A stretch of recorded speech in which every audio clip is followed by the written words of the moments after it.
Olá, seja bem-vinda, seja bem-vindo ao Pod Contas, o podcast da Escola Paulista de Contas Públicas, a EPCP, vinculada ao Tribunal de Contas do Estado de São Paulo. Eu sou Bibiana Camargo, diretora da escola, e tenho a alegria de receber Roberta Rocha Pereira de Veras, diretora da 6ª Diretoria de Fiscalização do Tribunal. Roberta, muito obrigada por gravar o Pod Contas hoje e compartilhar sua experiência conosco. Bom dia a todos. Bibiana, eu que agradeço. É uma alegria falar nesse Pod Contas, especialmente nesse tema, da educação, que é um tema muito bacana de se tratar. Eu agradeço mesmo o convite. A gente que agradece. Aproveito para passar a palavra para o Leandro Dalólio. Como anunciado no nosso último episódio, ele é o coordenador do Observatório do Futuro e vai nos acompanhar ao longo desse podcast e hoje vai iniciar nossa conversa com a Roberta. Bom dia, Leandro, tudo bem? Bom dia, Bibiana, tudo bem? Uma satisfação enorme estar aqui. Bom dia, Roberta. E bom dia a você, ou boa tarde, boa noite, que acaba acompanhando aqui o nosso podcast. Para começar aqui o nosso tema, eu gostaria de fazer uma breve contextualização, que aqui no Tribunal de Contas do Estado de São Paulo, a gente tem como missão fiscalizar e orientar para que os recursos públicos sejam aplicados da melhor maneira possível nas diversas áreas, seja saúde, seja saneamento básico e na área da educação, que é o tema de nosso podcast hoje e é uma das áreas mais importantes, que o poder público acaba englobando. A educação, na verdade, não é só uma demanda aqui do Estado de São Paulo, do Brasil, é uma demanda mundial e ela está presente nos Objetivos de Desenvolvimento Sustentável da Agenda 2030, como o Objetivo de Desenvolvimento Sustentável número 4, que é a educação de qualidade, e também o Objetivo de Desenvolvimento Sustentável 16, paz, justiça e instituições eficazes, para que, de fato, a aplicação do recurso possa atingir o objetivo que dele se espera. E nesse contexto, eu gostaria de perguntar para a Roberta que ela iniciasse aí a sua fala contando um pouquinho de como é fiscalizar essa área tão importante, com um impacto tão grande na vida das pessoas. Na verdade, fiscalizar a educação é uma satisfação pessoal. Assim, vou começar falando do ponto de vista da trajetória profissional de cada um. É uma satisfação pessoal. A educação é um assunto muito caro à sociedade, ela é um assunto muito caro, especialmente para aquela população mais vulnerável, então ela que sente mais os reflexos de uma boa qualidade da educação ou de uma má qualidade da educação, Então, é um divisor de águas, é um fator de rompimento de desigualdade intergeracional. A educação, o investimento em educação é um investimento em política pública que ele espalha os seus efeitos, A gente chama de efeito multiplicador. Então, ele tem um efeito multiplicador muito severo na sociedade. Se você pensa em termos de desenvolvimento social, em termos de Agenda 2030, que são os Objetivos de Desenvolvimento Sustentável da ONU, não tem como você pensar em atingir esses objetivos sem falar em educação de qualidade. Todos os aspectos que envolvem atingir uma melhoria, paz, justiça, instituições eficazes, sustentabilidade, porque não? Em todos os objetivos você tem um pouquinho da questão da educação. Então, é realmente uma alegria poder contribuir de alguma maneira, ainda que minimamente, Mas é um esforço cotidiano para levar orientação, capacitação, para fiscalizar, que é também nossa atividade. Então, do meu ponto de vista, é uma honra, uma alegria. E o tribunal, ele vem mudando nos últimos anos a forma de lidar com os temas, e especialmente o tema do desafio educacional, O tribunal hoje ele vai além da mera fiscalização dos recursos, de onde o gasto foi feito. Ele busca hoje ser um agente colaborador. O tribunal ele vem atuando no sentido de fomentar a construção de capacidades nos gestores, nos municípios pequenos, que acessam, né, o tribunal em busca dessa construção de capacidade, busca fazer bons diagnósticos, eu vou falar um pouquinho mais adiante sobre isso, para amparar mesmo o gestor, não no sentido mais punitivo, mas no sentido de subsidiar com informações relevantes, porque é um enfrentamento conjunto dessas dificuldades. É um grande desafio dar esse salto de qualidade na educação. O Brasil avançou nos últimos anos em acesso, né, em quantidade de matrículas, isso é um contexto inegável, mas é preciso dar espaço agora, um passo mais qualitativo. Então, nesse sentido que eu tenho grande satisfação de estar participando desse movimento que o Tribunal de Contas vem fazendo. Perfeito, Roberta. E nessa atuação do tribunal na área educacional, eu gostaria que você falasse para a nossa audiência sobre a escola em tempo integral, que já foi até objeto recente de fiscalização ordenada aqui no Tribunal de Contas do Estado de São Paulo. Nessa seara, quais são os atores envolvidos na política de educação integral? E qual que é o papel de cada um? E também como que você vê a atuação dos tribunais de contas nessa política pública?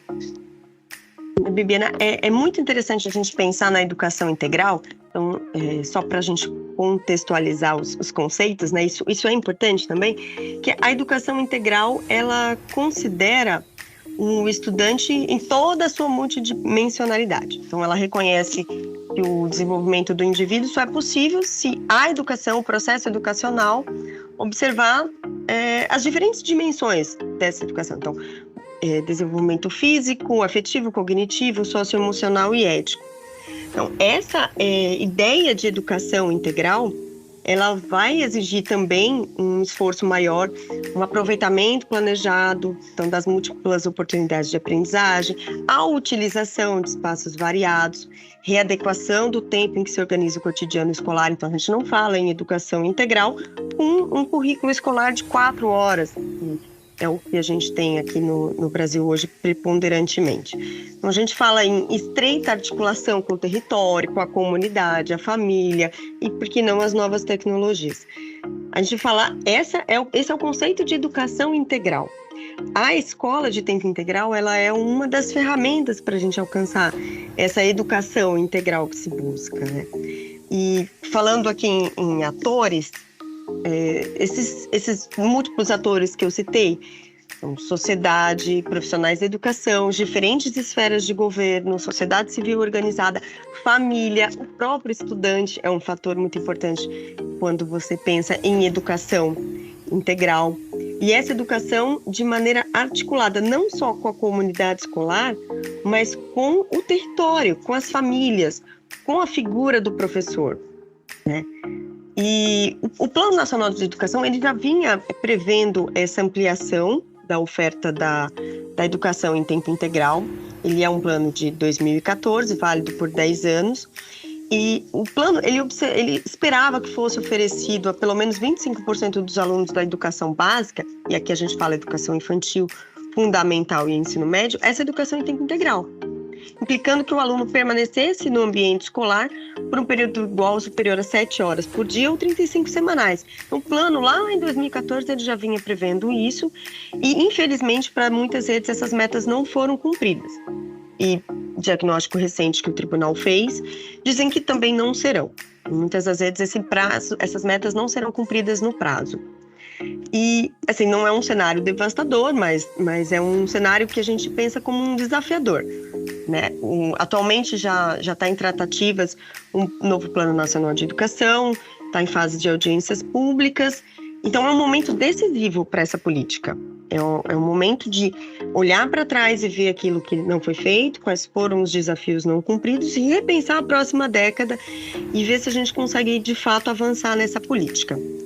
Então, o Tribunal de Contas, recentemente, ele assumiu o desafio de fazer esse diagnóstico, né? Um diagnóstico inédito da situação das escolas em tempo integral nas redes públicas municipais e estadual, aqui de São Paulo. Então, o tribunal levou a campo a 4ª fiscalização ordenada. Foi um meio de fornecer, né, subsídios para o planejamento, a ampliação, o aperfeiçoamento e até o controle social dessa política pública de escola em tempo integral. foi uma demanda importante que se diga que partiu do conselheiro Sidney Beraldo, que foi presidente do tribunal no exercício de 2023 e contou com o trabalho de toda a fiscalização da casa. Foram meses de planejamento, uma equipe foi montada só para esse planejamento e a fiscalização inteira da casa se envolveu nesse projeto. Foram 4 dias de aplicação prática desse questionário, mais todo o período que antecedeu, né? E é muito interessante, Bibiana e Leandro, que a visão que inaugurou esse planejamento dessa fiscalização, ela partiu dessa premissa de que falar em educação integral requer mais do que ampliação de jornada escolar diária. É um dos pressupostos a ampliação, mas não é o único. Então, exige que os sistemas de ensino eles estejam preparados, os profissionais, a sociedade em geral e as diferentes esferas do governo, elas se comprometam para que haja um projeto pedagógico diferenciado, para que esses agentes todos estejam com suas formações de maneira continuada em relação ao tema e até um redesenho de infraestrutura, de equipamentos e dos meios de implantação dessa escola em tempo integral. Então, nesse sentido, o escopo do trabalho ele teve algumas ações assim, que foram pensadas para serem fiscalizadas, né? Então, observar as práticas, os procedimentos que traduzem os modelos pedagógicos e até o modelo gerencial das redes. O foco nessa fiscalização foi a rede. Identificar critérios de priorização do público atendido, a questão dos alunos mais vulneráveis das áreas, por que não dos territórios que são mais vulneráveis, a infraestrutura, em geral, dessas unidades inspecionadas, que demanda muito mais do que uma infraestrutura de uma escola comum, a grade horária dos estabelecimentos, as disciplinas em que se dividiam o currículo escolar, essa questão da conexão, da intencionalidade pedagógica também fez parte do nosso escopo, e avaliar se os recursos pedagógicos, as instalações físicas, conversavam com esse currículo desenhado, porque é uma integração total desse ambiente, o currículo com o profissional, com o ambiente e, por que não, com o aluno também, né? Essas atividades de fiscalização, elas foram realizadas com apoio de um software desenvolvido pelo DTI, Departamento de Tecnologia da Informação aqui da casa, então uma solução nossa aqui do tribunal. E essa solução, ela viabiliza a aplicação de questionários, são questionários estruturados, a educadores e aos gestores dos 644 municípios jurisdicionados daqui do Tribunal de Contas e mais as 91 diretorias de ensino. Então, é uma abrangência muito grande, capaz de realmente trazer um diagnóstico bastante interessante. A gente abrangeu questões em eixos temáticos. Esse questionário ele foi dividido em eixos temáticos de atendimento à meta 6 do PNE, que é essa que fala do acesso à escola de tempo integral. E a gente fez uma divisão por nível de ensino, que é uma análise também inédita. Observar qual é o atendimento dessa meta em cada nível de ensino, para até fomentar que o gestor ele observe que os esforços dele estiveram voltados ao nível infantil, ao fundamental ou médio, e que determinada área do ensino acabou ficando de lado. E também um panorama geral. Então, a gente abrangeu planejamento, financiamento, que é um assunto muito importante, estrutura, gestão das redes, infraestrutura, equipamento, intencionalidade pedagógica, a equidade no acesso e permanência, é importante que se diga, e até um aspecto muito interessante de percepção geral dos docentes, porque eles estão lá no dia a dia, né, em relação a essas escolas. O que pensam esses docentes que estão com a mão na massa trabalhando com isso? Isso é importante ou não? Favoreceu a educação daquela unidade? E esse questionário, antes dele ser aplicado, foi uma coisa que chamou muito a atenção da nossa equipe de coordenação da Ordenada. A gente circulou um questionário de natureza qualitativa e quantitativa que ele buscava dados preliminares para municiar a fiscalização de informações. E a gente abriu foi uma ferramenta Line Survey, né, direcionada aos gestores e às secretarias. E para dar o suporte necessário para o preenchimento desse questionário, a gente disponibilizou um e-mail para recebimento de dúvidas. Quando a coordenação da fiscalização pensou nesse questionário, a nossa ideia foi que as perguntas seriam mais técnicas, voltadas ao próprio preenchimento do questionário, algum tipo de questão que eventualmente não tivesse muito clara. E nos surpreendeu que as questões elas foram voltadas para o conceito de escola integral. Então, perguntas do tipo, o que seria uma escola de tempo integral? Como identificar se a minha rede oferece esse tipo de escola? Eu não tenho diagnóstico, eu não tenho estratégia, eu não planejei essa política pública, mas ela foi acontecendo na minha rede. Como é que eu respondo sobre isso? Eu não sei se eu priorizo, eu não tenho custo do aluno na minha rede de ensino. E essas perguntas, elas demonstraram assim, que o tribunal estava indo no caminho certo de elaborar esse diagnóstico, de alguma maneira buscar municiar o gestor com informações qualificadas sobre esse tema. Então foi bastante interessante esse aspecto da fiscalização.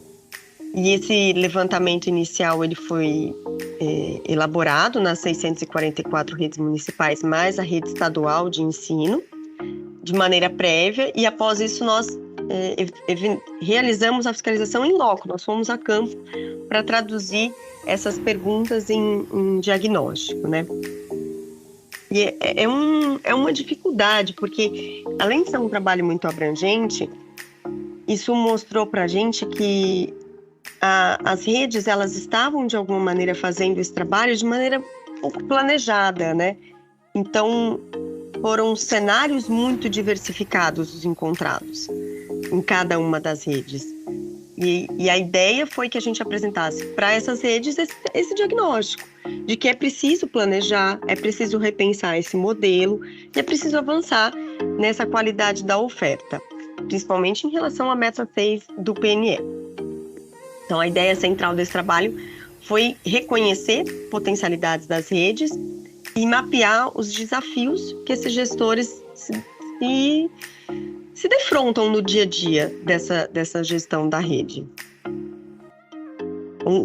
Chamou bastante atenção assim, da fiscalização essa ideia da implantação de maneira mais desordenada, não planejada. E um diagnóstico nesse sentido, ele é muito eficaz. Chamou a atenção da gente também que mais de 50% das escolas visitadas não dispunham de todas as instalações que o próprio currículo daquela rede desenhou. Então, essas escolas, embora houvesse um currículo, houvesse essa necessidade, elas não tinham essa infraestrutura por diversas razões, inclusive de ordem de financiamento, mas elas não tinham infraestrutura básica, como laboratório de ciência, de informática, biblioteca, quadra, materiais destinados às atividades esportivas, culturais, que eles buscaram abranger no currículo.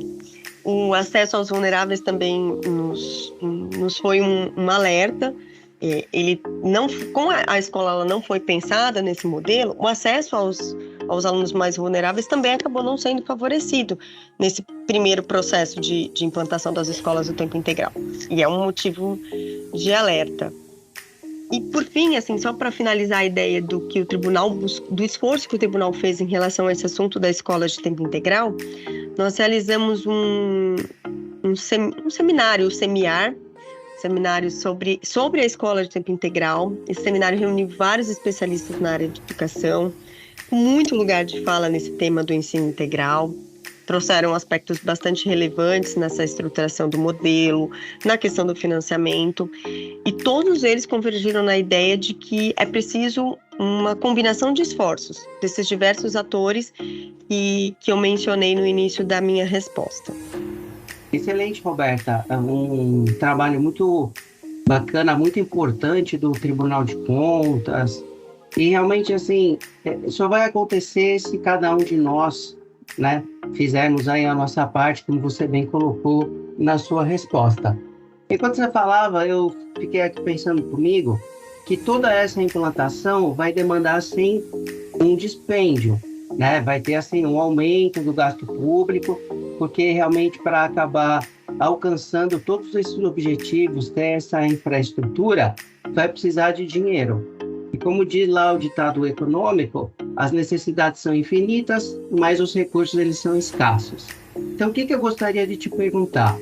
Tem algum estudo, tem alguma pesquisa em relação ao custo-benefício da escola em tempo integral? Ou, perguntando de uma outra maneira, se a gente implantasse 100% escola de tempo integral, a educação iria melhorar aqui no Brasil? Leandro, ampliar essas vagas de tempo integral é um desafio, mas também é fundamental, é pedra angular da melhoria do ensino público brasileiro. O Brasil, a nossa rede de ensino, ela não está só atrasada cronologicamente em relação ao Plano Nacional de Educação, mas é um atraso histórico em relação à política de ensino integral. Diversos estudos na área de educação que indicam que o resultado desse arranjo que eu expliquei, que é estudante protagonista da sua educação, visto nas suas variadas dimensões, uma estratégia educacional que integra esses diferentes espaços, o interno, o ambiente escolar e também o externo, essa nova composição de carga horária, esse conjunto, esse arranjo, ele é capaz de responder não só aos padrões de qualidade, mas às demandas da formação que ela é necessária para o mundo contemporâneo, né? Então, essa é uma demanda. Há diversos estudos que dizem que esse arranjo, ele sim dá respostas muito mais eficazes a essa formação que o mundo mais complexo e dinâmico que a gente vive hoje exige. Então, é uma demanda mais do que premente. Diversos estudos, eles indicam, né?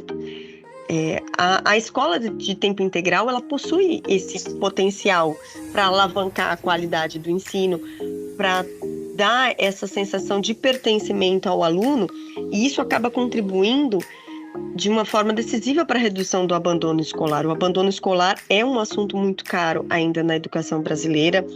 Ele amplia a questão da distorção idade-série, ele implica em gastos excessivos, até em desperdício de recursos. Então, quando a gente fala em relação custo-benefício, talvez, num primeiro momento, a gente realmente tenha um dispêndio muito grande para implantar essas escolas, mas a gente também tem um custo do desperdício, que é a questão da redução do abandono escolar, vai trazer até uma economia nesse sentido, porque esse aluno abandona, ele volta, até a questão da distorção idade-série. Aumentar a conexão dos alunos e dos docentes com a escola promove essa permanência do aluno na escola e amplia a equidade. A gente não pode esquecer que esse aluno, ele precisa estar dentro do ambiente escolar, é um ambiente mais seguro. Tem questão quando a gente fala em vulnerabilidade social, é uma estratégia das mais importantes. Esses alunos se concentram na escola por um grande período do dia, que é um ambiente mais seguro, e o professor, em geral, quando ele está numa escola de tempo integral, ele está de maneira dedicada àquela escola. Então, esse professor, ele não faz grandes deslocamentos, e isso favorece essa conexão do aluno com o professor. O professor conhece aquele estudante, ele planeja suas aulas baseadas no perfil dos seus estudantes, focado no desenvolvimento daquele aluno, nos seus aspectos pedagógicos e até socioemocionais também. É uma questão que vem sendo cada vez mais discutida. A OCDE, ela divulgou, a Organização para a Cooperação e Desenvolvimento Econômico, ela divulgou um relatório recente, bem recente, foi no final do ano passado, que ele indica que o tempo de permanência dos alunos na escola em alguns países desenvolvidos supera em aproximadamente 50% o tempo observado no Brasil. E isso é um dado que ele é até chocante para ser explicado em fóruns de discussão sobre educação de outros países. Porque o conceito de escola nesses países que têm suas redes mais amadurecidas, que têm suas redes de ensino mais maduras, é de que o ensino integral é ensino.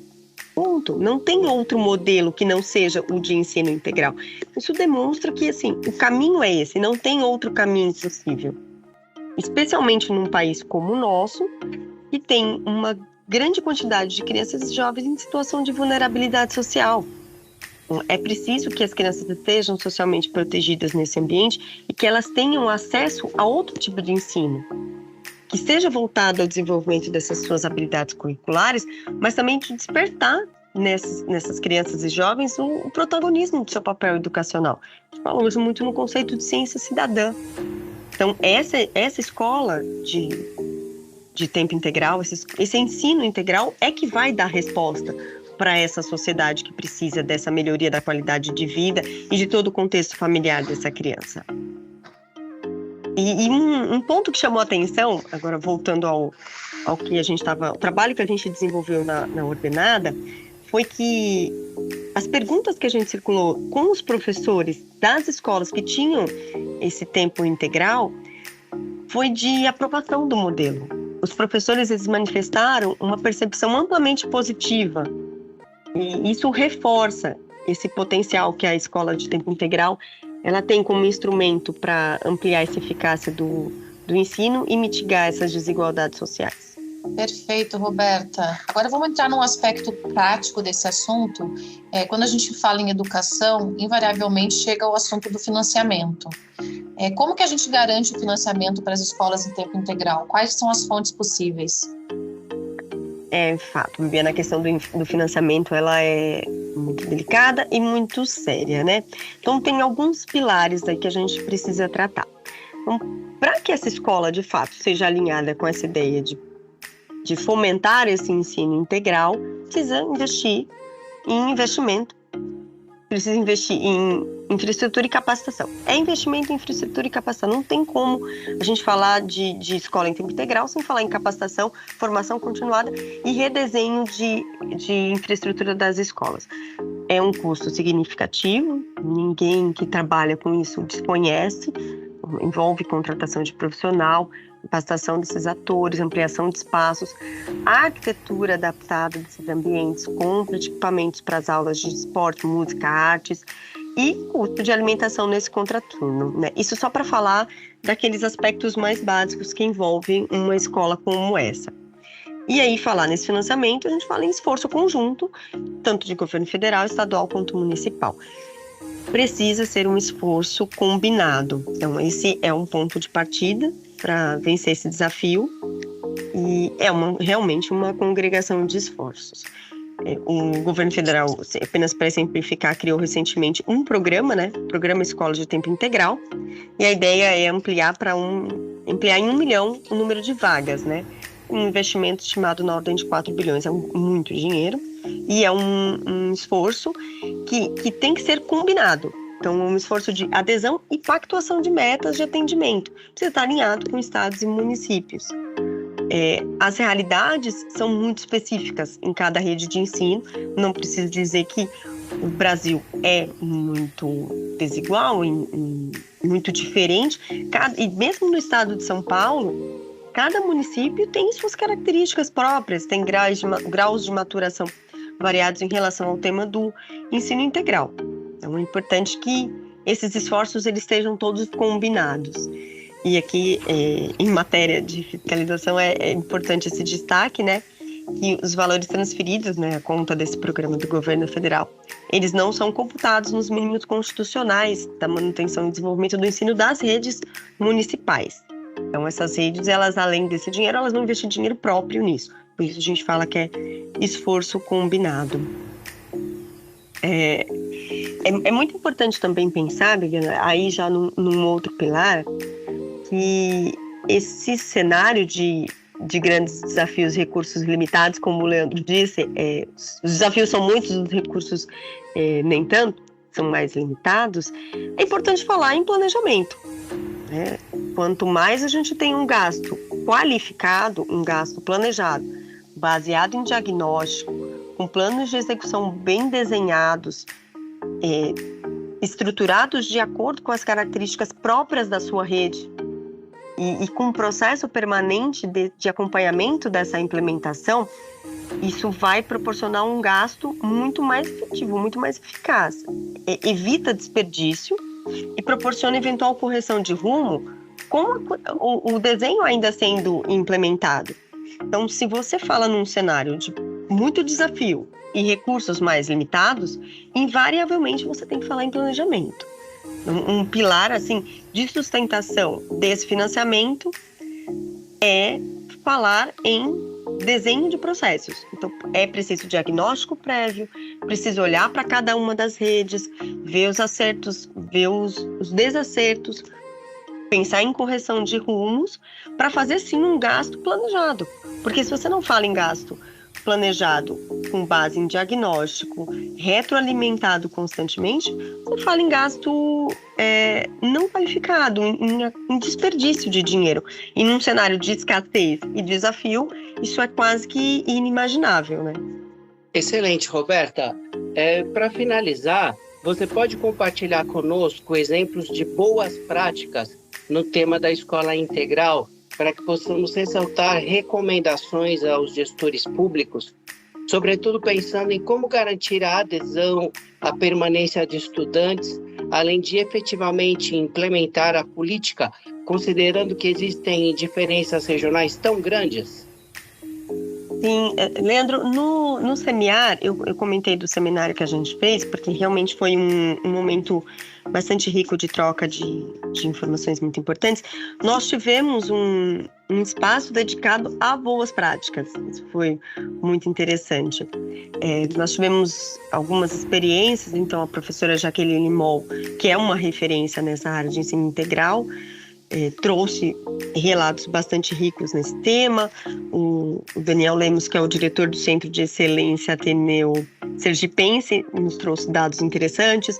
O Elton Brito, diretor de uma escola chamada Joaquim Bastos Gonçalves, no Ceará, também trouxe alguns casos interessantes.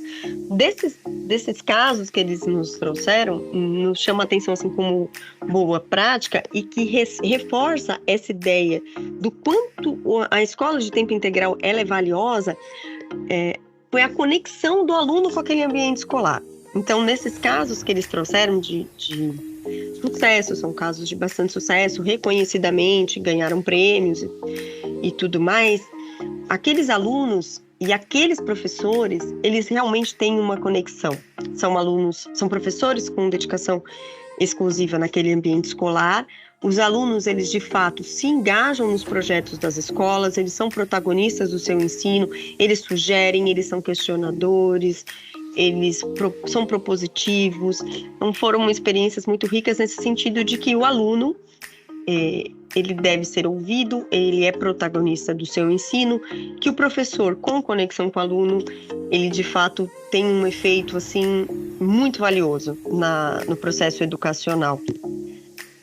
O professor Olavo Nogueira Filho também, que ele é de Todos pela Educação, trouxe na sua fala um exemplo de Pernambuco, e também foi muito interessante. Pernambuco estruturou um modelo de ensino integral com características capazes de trazer esses resultados concretos e muito, muito importantes, sobretudo no campo da redução das desigualdades, né? A gente fala em mais tempo para viabilizar um novo modelo pedagógico. Então, um dos pontos que a gente pode citar como boa prática é a ideia de que quando você vai desenhar um modelo de escola de tempo integral, não basta mais tempo dentro da escola. É preciso um novo modelo pedagógico. Então, não vale mais tempo do mesmo tipo de escola. Isso não vai ser capaz de responder aos desafios do ensino integral. Então, é preciso mais tempo de uma nova escola, de um novo modelo pedagógico. Então, o enfoque no pedagógico, ele é realmente muito importante. É preciso reformar um outro ponto que o modelo de Pernambuco nos traz, que é uma ideia de boa prática. Então, é preciso reformar a escola como um todo. Então, a gente, quando fala em reformar, não diz respeito apenas àquela reforma estrutural. É a arquitetura curricular, práticas de protagonismo juvenil. Então, como eu vou me conectar, conversar, dialogar, estabelecer canais de conversa de protagonismo juvenil e até mudanças de infraestrutura, inclusive em relação a um modelo de escolas relacionadas à primeira infância. Então, quando a gente fala em primeira infância, a arquitetura do ambiente escolar é pedagógica, ela é um fator pedagógico. O ambiente, o parque, a praça, a quadra, a sala de brincar, aquilo é mais do que ambiente escolar, aquilo é pedagogia, faz parte do desenho, especialmente quando você fala em primeira infância, né? Um aspecto muito importante.